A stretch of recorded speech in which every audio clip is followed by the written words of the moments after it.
पहाड़ों की गोद में बसा एक छोटा सा शांत कस्बा साजमपुर। धुंध और चीड़ के पेड़ों से घिरी इस जगह की खामोशी किसी का भी मन मोह ले। इसी कस्बे में एक पुरानी अंग्रेजी कॉटेज है जो सालों से वीरान पड़ी थी। आज उस कॉटेज में एक नई सरकारी इंजीनियर रोहन और उसकी पत्नी प्रिया रहने आए हैं। गाड़ी से उतरते ही ठंडी हवा ने उनका स्वागत किया। घर बाहर से तो खूबसूरत था, पर उसके अहाते में एक पुराना कुआं था जिसे सीमेंट से लगभग बंद कर दिया गया था। घर की पुरानी दीवारें और शांत माहौल एक अजीब सा एहसास दे रहे थे। रात का अंधेरा घिर चुका था और पहाड़ों की खामोशी अब थोड़ी डरावनी लग रही थी। ये घर कितना शांत है ना, ऐसा लगता है जैसे यहाँ वक्त थम गया हो। पर वो कुआं, उसे ऐसे बंद क्यों किया हुआ है? अरे वो सब पुरानी बातें हैं। शायद पानी सूख गया होगा तो बंद कर दिया होगा। तुम चिंता मत करो। मैनेजर साहब ने कहा है कि ये शहर की सबसे अच्छी लोकेशन है। अभी तो हम यहीं रुक जाते हैं। सफर की थकान बहुत है। सुबह मुझे ऑफिस भी ज्वाइन करना है। ठीक है, जैसा आप कहें। अभी के लिए यहीं रुक जाते हैं। रोहन और प्रिया दोनों मुंबई के रहने वाले हैं। रोहन की सरकारी नौकरी उसे इस छोटे से पहाड़ी कस्बे में ले आई थी। घर काफी बड़ा और पुराना था, पर साफ सफाई अच्छी की गई थी। दोनों बहुत थके हुए थे, इसलिए जल्दी ही बिस्तर पर जाकर सो गए। आधी रात का समय था। बाहर घनी धुंध छाई हुई थी। तभी पानी में छपाक की आवाज से प्रिया की नींद खुल गई। उसने इधर उधर देखा तो उसे याद आया कि वो इस पहाड़ी घर में है। ये कैसी आवाज थी? जैसे किसी ने कुएं में कुछ फेंका हो। प्रिया यह सोच ही रही थी कि उसकी नजर खिड़की से बाहर उस बंद कुएं पर गई। धुंध और चांदनी की हल्की रोशनी में उसे लगा जैसे कुएं के पास कोई सफेद साड़ी में खड़ा है। मन में एक अजीब सी सिहरन लिए वह बिस्तर से उतरी और खिड़की के पास गई। उसने बाहर झांका। बाहर घना कोहरा था और उस कुएं के पास अब कोई नहीं था। लेकिन मैंने किसी को देखा तो था। कोई औरत थी वहाँ, या ये मेरा वहम है? हाँ, वहम ही होगा। इतनी रात को वहाँ कौन खड़ा होगा? शायद नए घर और थकान की वजह से ऐसा लगा होगा। ये सोचकर प्रिया वापस अपने बिस्तर पर आकर सो गई। अगली सुबह रोहन ने अपने मैनेजर साहब से बात की। सर, वो घर बहुत अच्छा है, पर काफी अलग थलग है और मेरी पत्नी अकेली होती है, तो अगर कोई ज्यादा आबादी वाली जगह पर घर मिल जाता तो अच्छा होता। चिंता मत करो रोहन, तुम बस एक हफ्ता वहाँ एडजस्ट कर लो। मैं तुम्हारे लिए शहर के पास एक नए क्वार्टर का इंतजाम करवाता हूँ। क्या हुआ? क्या कहा मैनेजर साहब ने? हमें दूसरा घर मिल जाएगा ना?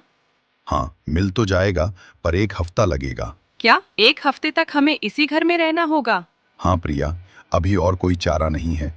बस 1 हफ्ते की तो बात है, एडजस्ट कर लो, फिर हम नई जगह चले जाएंगे। इतना कहकर रोहन अपने ऑफिस के लिए निकल गया। प्रिया घर में अकेली थी। उसने घर के बाहर बगीचे में टहलने का सोचा। जो माहौल रात में डरावना लग रहा था वो सुबह बहुत खूबसूरत था। चारों तरफ हरियाली और पहाड़ों का नजारा। लेकिन एक बात जो प्रिया को अजीब लग रही थी वो था वो बंद कुआं। तभी वहां एक बूढ़ा माली आया जो बगीचे की देखभाल करता था। मैडम जी, आप नई आई हैं यहाँ?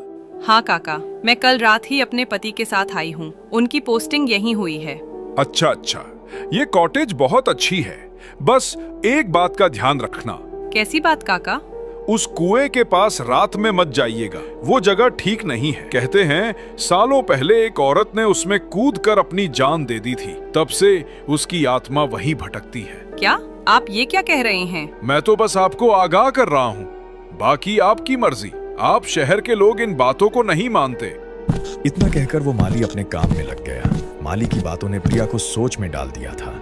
माली ने ऐसा क्यों कहा? क्या सच में इस कुएं में कुछ है? कल रात जो मैंने देखा, क्या वो कोई आत्मा थी? नहीं नहीं, मैं कुछ ज्यादा ही सोच रही हूँ। ये सब बस सुनी सुनाई बातें हैं। शाम का समय था।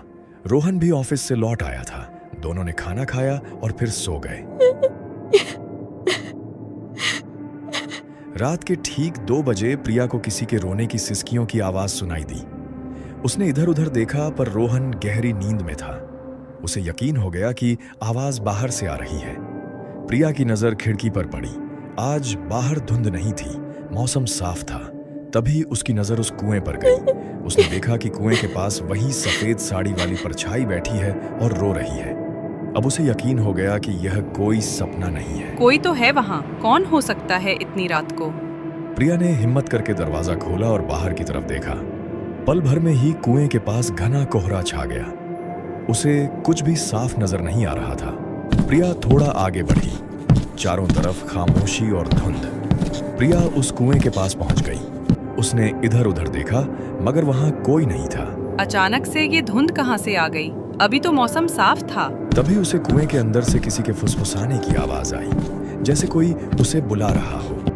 प्रिया ने डर के मारे जब पीछे मुड़कर देखा तो वो परछाई ठीक उसके पीछे खड़ी थी। वो कोई इंसान नहीं था, बहुत भयानक था। या ये मेरा कोई वहम है? पर एक ही वहम बार बार कैसे हो सकता है?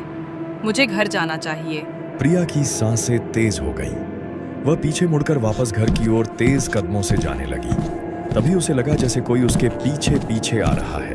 प्रिया बहुत डर चुकी थी। उसने चिल्लाने की कोशिश की मगर उसकी आवाज गले में ही फंस गई। वह जल्दी जल्दी घर के अंदर आ गई और दरवाजा बंद कर लिया। वह चुपचाप जाकर बिस्तर पर लेट गई और रोहन को उठाया। मुझे लगता है वो कुआं ठीक नहीं है। उस कुएं में कुछ गड़बड़ है। वहाँ कोई चुड़ैल रहती है। ये तुम कैसी बातें कर रही हो प्रिया? मैंने अभी कुछ देखा जो सपना नहीं था और ना ही वो कोई इंसान था। वो कुछ बहुत डरावना था। मगर इतनी रात को कौन आएगा? भूत वगैरह कुछ नहीं होता। तुम इन बातों पर विश्वास कैसे कर सकती हो? तुम पढ़ी लिखी हो। देखो प्रिया, तुम नए माहौल में आई हो, इसीलिए शायद तुम्हें ऐसा महसूस हो रहा है। जी, वो मेरा वहम नहीं था। वहाँ सच में कोई था। मैं यहाँ इस घर में नहीं रह सकती। चलिए यहाँ से। देखो प्रिया, बस कुछ दिन की ही तो बात है। हम दूसरा घर देख लेंगे। मेरे लिए बस कुछ दिन और एडजस्ट कर लो। कल हम पक्का मैनेजर साहब से फिर बात करेंगे। आप समझते क्यों नहीं? इस घर में हमारी जान को खतरा है। मैं समझता हूँ प्रिया, पर तुम भी तो मेरी बात समझो। ऑफिस का इतना काम है और तुम यहाँ मुझे परेशान कर रही हो। कह रहा हूँ ना, बस कुछ दिन की ही बात है। प्लीज मेरे लिए एडजस्ट कर लो। इसके आगे प्रिया कुछ नहीं कह सकी। रोहन के शब्दों ने प्रिया की आवाज दबा दी। रोहन ऑफिस चला गया। प्रिया घर में उदास बैठी खिड़की से उस कुएं को ही देख रही थी। ऐसा लगता है जैसे वो कुआं मुझे अपनी ओर खींच रहा है। मुझे उस कुएं से डर लगता है। पता नहीं कब हमें कोई दूसरा घर मिलेगा। शाम का वक्त था। रोहन घर लौटा। उसने प्रिया को आवाजें लगाईं पर कोई जवाब नहीं आया। उसने अंदर के कमरों में जाकर देखा मगर प्रिया कहीं नहीं थी।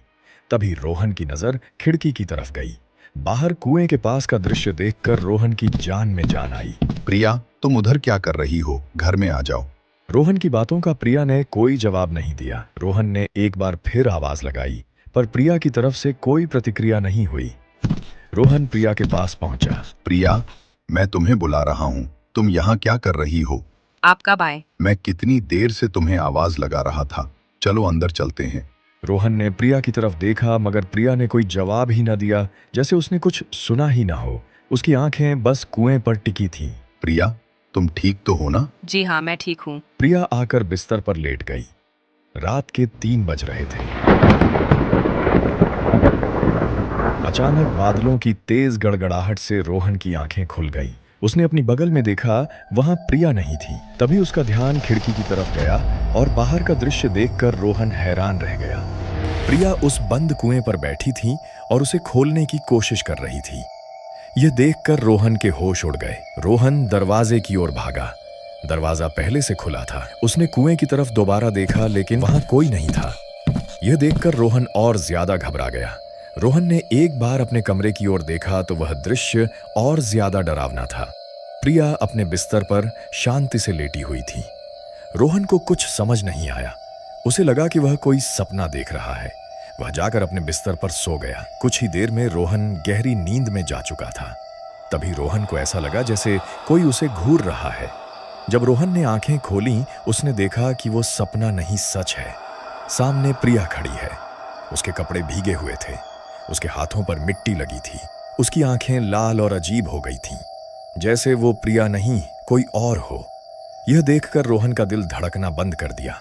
उसने चिल्लाने की कोशिश की मगर उसकी आवाज अंदर ही दब गई। रोहन का पूरा शरीर अकड़ गया। फिर सीने में एक तेज दर्द के साथ वह बिस्तर से नीचे गिर गया।